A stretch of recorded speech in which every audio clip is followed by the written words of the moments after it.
জুলাই অভ্যুত্থানে ক্ষমতাচ্যুত প্রধানমন্ত্রী শেখ হাসিনার নির্দেশে আন্দোলনকারীদের ওপর মারণাস্ত্র ব্যবহার করা হয়েছে জানিয়ে আসামিদের বিরুদ্ধে ট্রাইব্যুনালে উপস্থাপিত যুক্তিতর্কে বিষয়টি প্রমাণ মিলেছে বলে দাবি করেছেন চিফ প্রসিকিউটর। এদিকে দেশ জুড়ে সংগঠিত মানবতা বিরোধী অপরাধের মামলায় আওয়ামী লীগ সরকারের সাবেক মন্ত্রী এমপি সহ ৪৫ জনের বিরুদ্ধে দায়ের হওয়া মামলার তদন্ত প্রতিবেদন ৮ ডিসেম্বরের মধ্যে দাখিলের নির্দেশ দিয়েছেন একই ট্রাইব্যুনাল। মিসবাহ রহমানের রিপোর্ট।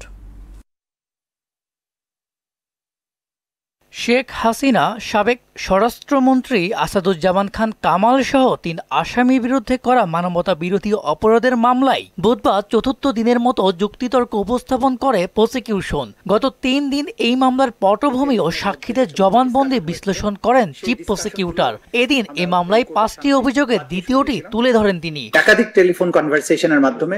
এ সময় জুলাই আন্দোলনে শেখ হাসিনার সরাসরি নির্দেশে যে হত্যাকাণ্ড ঘটেছে তা প্রমাণে সাক্ষীদের জবানবন্দি তুলে ধরেন তাজুল ইসলাম। জানান, শুধু দেশে নয়, আন্তর্জাতিক আদালতেও শেখ হাসিনার বিরুদ্ধে মানবতা বিরোধী অপরাধ প্রমাণের যথেষ্ট তথ্য উপাত্ত আদালতের কাছে উপস্থাপন করা হয়েছে। শেখ হাসিনার মামলায় যে তথ্য, বিশেষ করে যে বিষয়গুলোকে আমরা তুলে ধরার চেষ্টা করেছি, যে তিনি আইন শৃঙ্খলা রক্ষাকারী বাহিনীকে, পুলিশ, বিজিবি, র্যাব তাদেরকে এই নির্দেশ দিয়েছেন যে আন্দোলনকারীদেরকে লিথাল ওয়েপন ব্যবহার করে দেখামাত্রই, অর্থাৎ জমায়েত হওয়ার আগেই, শুরু থেকেই হত্যা করার নির্দেশ দিয়েছেন। বৃহস্পতিবার শিক্ষার্থী আবু সাইদ হত্যা ও চাংখারপুলে ৬ হত্যা মামলা সহ ৩টি অভিযোগ প্রমাণের বিষয়বস্তু তুলে ধরবেন প্রসিকিউশন। আগামীকালকে আমরা বাকি 3টা যে চার্জ আছে ঘটনা কেন্দ্রিক, সেগুলোর ব্যাপারে তুলে ধরবো এবং কমন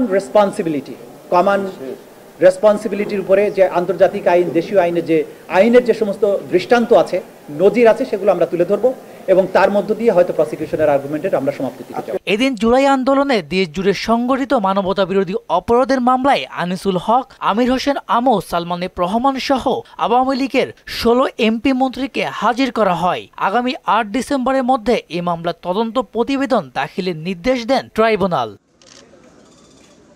মিসবাহ রহমান, মোহনা সংবাদ, ঢাকা।